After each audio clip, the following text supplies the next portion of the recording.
Hello friends, good morning.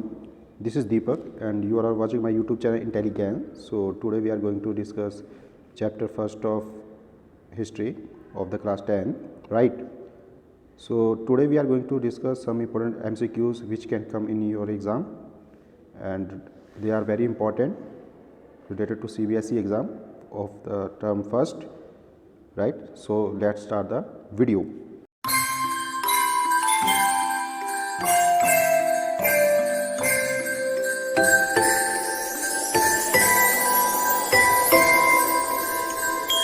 जो question इस तरह से है आप देख सकते हैं, इसमें लिखा हुआ है हु वाज फ्रेडरिक सोरियो।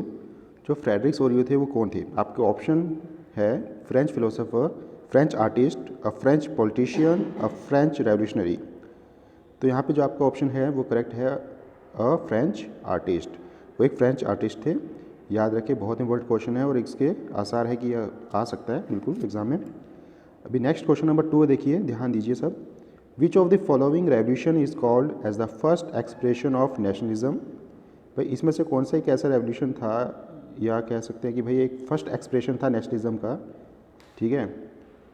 कहीं ना कहीं जो क्रांति कहीं ना कहीं कहाँ से शुरू हुई है ना, शुरुआत कहाँ से हुई? मतलब यहाँ पे ऑप्शन दिए हुए आपके French revolution, Russian revolution, glorious revolution, the revolution of the liberals. तो यहाँ पे जो ऑप्शन है आपका वो है ए, फ्रेंच रेवोल्यूशन, ठीक है। ये फर्स्ट एक्सप्रेशन ऑफ नेशनलिज्म इसको कहा गया है और सन 2020 में जो है एग्ज़ाम में पूछा गया था, आपको दिख रहा होगा साइड में। चलिए नेक्स्ट क्वेश्चन तरफ बढ़ते हैं, ज़्यादा टाइम ना वेस्ट करते हुए। क्वेश्चन नंबर 3 है Napoleonic code is usually known as. जो नेपोलियनिक कोड है उसको किस नाम से जाना जाता है? एक और अन्य नाम है उसका, ऑप्शन है the civil code of 1805, the civil code of 1806, the civil code of 1804, the Napoleonic code of 1807। तो यहाँ पे जो आंसर है वो है आपका द सिविल कोड ऑफ 1804। बिल्कुल इसको याद रखिए, बहुत ही इंपॉर्टेंट क्वेश्चन है।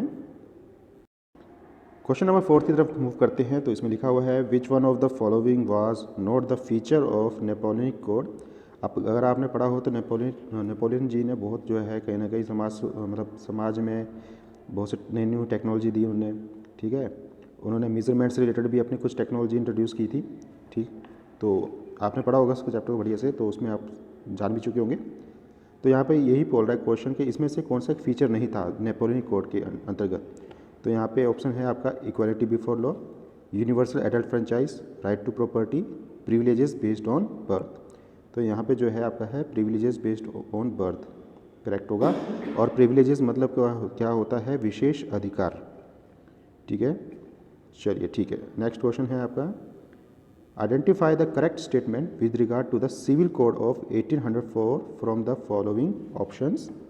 Your options are a new constitution with citizens enjoying equal rights was adopted, a centralized administrative system was formulated, all the privileges based on birth were abolished, या option D है it emphasize the concept of government by consent. तो यहाँ पे जो इसका answer है वो है option C, all the privileges based on birth were abolished. तो जो सिविल कोड 1804 में ये जो करेक्ट स्टेटमेंट है वो यही है कि भाई जितने भी विशेष अधिकार दिए गए थे जो बर्थ के आधार पे थे उनको पूरी तरह ख़त्म कर दिया गया, उनको एबोलिश्ड कर दिया गया। Is it clear?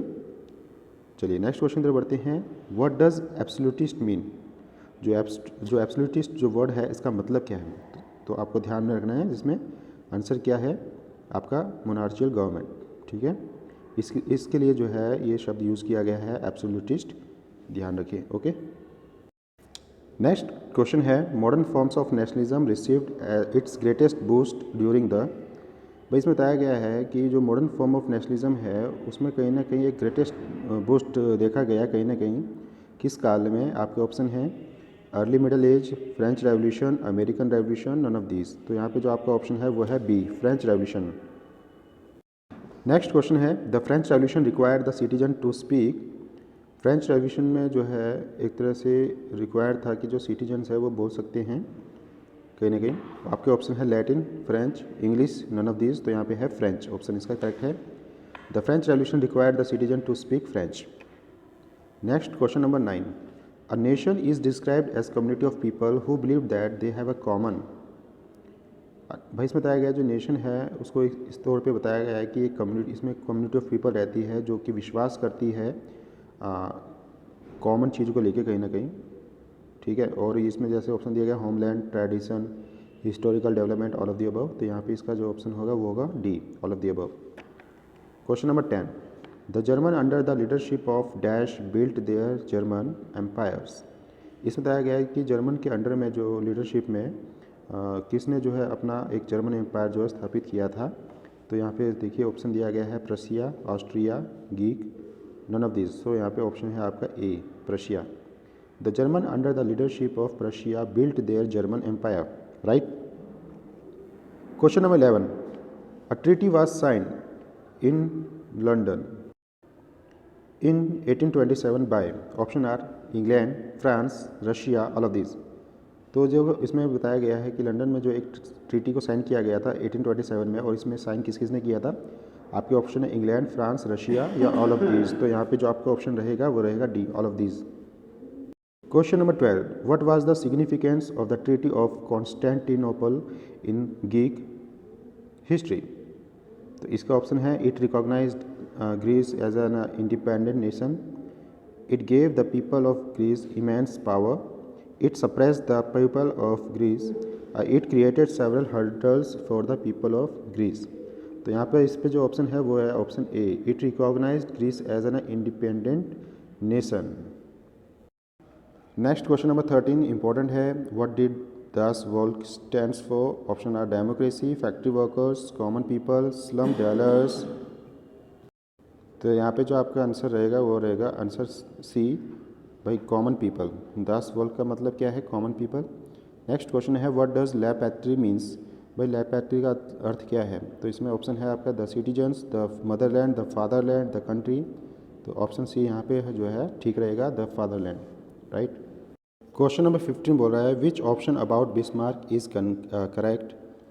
तो भाई बिस्मार्क को लेके जो है इसमें से कौन सा जो स्टेटमेंट है कहीं ना कहीं करेक्ट है। तो आपका उसमें ऑप्शन ए है, in 1847 he became member of the Prussian diet of Berlin, in 1848 he opposed every liberal proposal and welcomed end of Frankfurt assembly.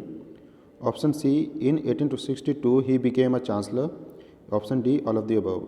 तो यहाँ पे जो ऑप्शन जो है वो डी है, ऑल ऑफ द अबव। मतलब जितने भी जो स्टेटमेंट्स हैं वो कहने की बिस्मार्क को लेके सही है, इसलिए यहाँ पे हमने ऑप्शन लगाया है all of the above. Question number 16, which option about the Italy is correct. Option are in 1859 kingdom of Piedmont and Sardinia gain Lombardy from the Australian Europe. Option B, Garibaldi conquers Sicily and Naples. Option C, in 1860 Panama, Modena and Tuscany join it. या option D है all of the above. तो यहाँ पे जो आपका option रहेगा D, all of the above, correct है। Next question है, who was called Bismarck of Italy. तो आपके ऑप्शन है Mazzini, Garibaldi, Cavour, none of this. तो यहाँ पे जो आपका ऑप्शन रहेगा वो रहेगा कैवियर, ऑप्शन सी, ठीक है। Question number 18, in which in the Frankfurt Parliament a constitution was drafted on which data. Options are 8 May 1848, 18 June 1840, 18 May 1848, 11 अगस्त 1848। तो यहाँ पे जो आपका आंसर है वो है 18 मई 1848, ठीक है। फ्रैंकफर्ट पार्लियामेंट में जो कॉन्स्टिट्यूशन का निर्माण किया गया था वो किस डेट पे किया गया था, 18 मई 1848। ध्यान रखिए, इंपॉर्टेंट क्वेश्चन बनता है ये एग्जाम के लिए। Question number 19, the Polish state was divided into partition among the. Option are Russian, German and Prussian, German, Austrian and Prussian, Russian, Prussian and Australian, none of the above. तो यहाँ पे आपका option है option C, Russian, Prussian and Australian, Russian, Prussian and Austrians, ठीक है। यहाँ पे जो ऑप्शन जो है आपका सी है, सी करेक्ट है। चलिए नेक्स्ट क्वेश्चन की तरफ बढ़ते हैं। Politically, what did liberalism stood for? Options are the concept of government by consent, centralized power exercise sovereign control over a clearly defined territory. Option C, a government formed by the noble people. या option D है freedom of markets। तो यहाँ पे जो इसका answer रहेगा वो रहेगा option A, the concept of government by consent. Liberalism का जो आंसर रहेगा ये वाला रहेगा इसमें option A, the concept of government by consent. Question number 21, which among the following best signifies the idea of liberalism nationalism of 19th century Europe? Option are emphasize on social justice, state plan socio economic system, freedom for individual and equality before law. Option D है supremacy of state oriented nationalism. तो यहाँ पे जो आपका option वो सी है, correct है, freedom of individual and equality before law. ठीक है। Which of the following aspect best signifies the image Germania? ये जो जर्मेनिया की जो इमेज है वो किस चीज़ की महत्व को दर्शाती है? आपके ऑप्शन है heroism and justice, folk and cultural traditions, austerity and asceticism, strength and revenge. तो यहाँ पे आपका ऑप्शन ए है heroism and justice. Important question है एग्जाम पॉइंट ऑफ व्यू से। तो अभी क्वेश्चन नंबर 23 की तरफ मूव करते हैं। Who form the secret society called young Italy? भाई किसने जो एक सीक्रेट सोसाइटी बनाई थी, ठीक है, जिसको यंग इटली कहा गया है? तो आपका इसमें ऑप्शन है Metternich, Giuseppe Mazzini, Johann Gottfried Herder, Otto von Bismarck. तो यहाँ पे आपका ऑप्शन बी है Giuseppe Mazzini, right. Question number 24, who captured the power of Europe after Napoleon's defeat? जब नेपोलियन की हार हो गई तो उसके बाद जो पूरे यूरोप में जो पावर में कहीं ना कहीं कौन आए? तो आपके ऑप्शन है conservatives, communist, fascist, none of these. तो यहाँ पे जो आपका ऑप्शन रहेगा कंजर्वेटिव्स। ठीक है, conservative is the correct answer. Next question number 25 important है बहुत ही। When France sneezes the rest of Europe catches cold? भाई जब फ्रांस जब छींकता है तो पूरे यूरोप जो है उसको ठंड पकड़ लेती है। ऐसे जो शब्द है, ऐसे जो लाइंस है वो किसने कहे थे? तो आपके ऑप्शन है Giuseppe Mazzini, मेटरनिच, auto von Bismarck, जियोस्पी गैरिबेल्डी। तो यहाँ पे जो आपका आंसर रहेगा वो रहेगा मेटरनिच। बहुत ही इंपॉर्टेंट क्वेश्चन है, ध्यान रखिएगा इसको। क्वेश्चन नंबर 26 की तरफ बढ़ते हैं। क्वेश्चन नंबर 26 बोल रहा है who hosted the treaty of Vienna? तो भाई इसमें बताया गया है कि जो ट्रीटी ऑफ वियना था उसे किसने होस्ट किया था? तो आपके ऑप्शन है फ्रेडरिक सोरियू, विक्टर इमैनुअल, ड्यूक मेटरनिच, जियोस्पी गैरिबेल्डी। तो यहाँ पे जो आपका आंसर रहेगा करेक्ट वो है आपका ड्यूक मेटरनिच, राइट। चलिए क्वेश्चन नंबर 27 तरफ मूव करते हैं। विच of the following was not the result of the treaty of Vienna 1815? जब ट्रीटी ऑफ वियना हुआ था 1815 में तो उसका एक रिजल्ट नहीं था। क्या नहीं था? इन स्टेटमेंट से उसको हमें चुनना है, इसमें से एक गलत है वो स्टेटमेंट। ठीक है, तो इसमें नेक्स्ट ऑप्शन है, इसमें बताया गया है the kingdom of the Netherland was set up in the north. आपका ऑप्शन बी है Austria was given control of northern Italy. Option C है Prussia was given important new territories on its western frontiers. Option D है Russia was given German confederation of 39 states. तो यहाँ पे जो correct answer है वो आपका है option D, Russia was given German confederation of 39 state. बहुत ही इंपॉर्टेंट क्वेश्चन बनता है ये भी। क्वेश्चन नंबर 28 की तरफ बढ़ते हैं, मूव करते हैं। क्वेश्चन नंबर 28 इस तरह से है, identify the correct statement with regard to the treaty of Vienna from the following option. Treaty of Vienna को लेके कोई मतलब इनमें से चारों में से एक करेक्ट स्टेटमेंट आपको चूज़ करनी है, वो कौन सी है वो देखना होगा आपने। तो ऑप्शन ए दिया गया है a landed aristocracy became the dominant class. Option B है France lost the territories it had annexed under Napoleon.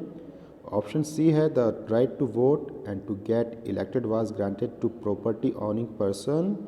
Option D है the European powers drew up a settlement for Europe. तो यहाँ पे आपका जो ऑप्शन है वो है B, France lost the territories it had annexed under Napoleon. ठीक है, ये इसका करेक्ट आंसर जो है। Question number 29, after the release of Giuseppe Mazzini from prison he found a new organisation called. भाई जब जियोस्पी मैजिनी जब रिलीज़ हो गए जेल से तो उन्होंने अपनी एक न्यू ऑर्गेनाइजेशन बनाई थी, उसका नाम क्या था? तो आपके ऑप्शन है option A national Italy, option B young Italy, option C united Italy, या ऑप्शन डी ऑर्गेनाइज्ड इटली। तो यहाँ पे आपका जो ऑप्शन है वो है यंग इटली। बहुत ही इंपॉर्टेंट क्वेश्चन है और बिल्कुल आसार है, इसके 90% तो आसार है कि ये क्वेश्चन पक्का आ सकता है भाई। नेक्स्ट क्वेश्चन नंबर 30 है, which country had been party of the Ottoman empire since the 15th century? ठीक है, तो इसमें बताया गया है आपके option Spain, Greece, France, Germany. तो यहाँ पे आपका जो ऑप्शन बी है वो है ग्रीस। ठीक है, question number 31, which country became full-fledged territorial states in Europe in the year 1789। तो इसमें ऑप्शन है आपके जर्मनी, फ्रांस, इंग्लैंड, स्पेन। तो यहाँ पे जो करेक्ट आंसर है वो आपका ऑप्शन है B, France, right. Question number 32 की तरफ मूव करते हैं। When was the first clear expression of nationalism noticed in Europe. आपके ऑप्शन है 1787, 1759, 1789, 1769। तो यहाँ पे जो करेक्ट आंसर है वो है 1789।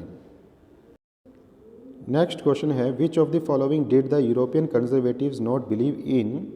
Options are traditional institution of state policy, strengthen monarchy, या ऑप्शन सी है a return to a society for a pre revolutionary days, या ऑप्शन डी है स्ट्रेंथन एरिस्टोक्रेसी।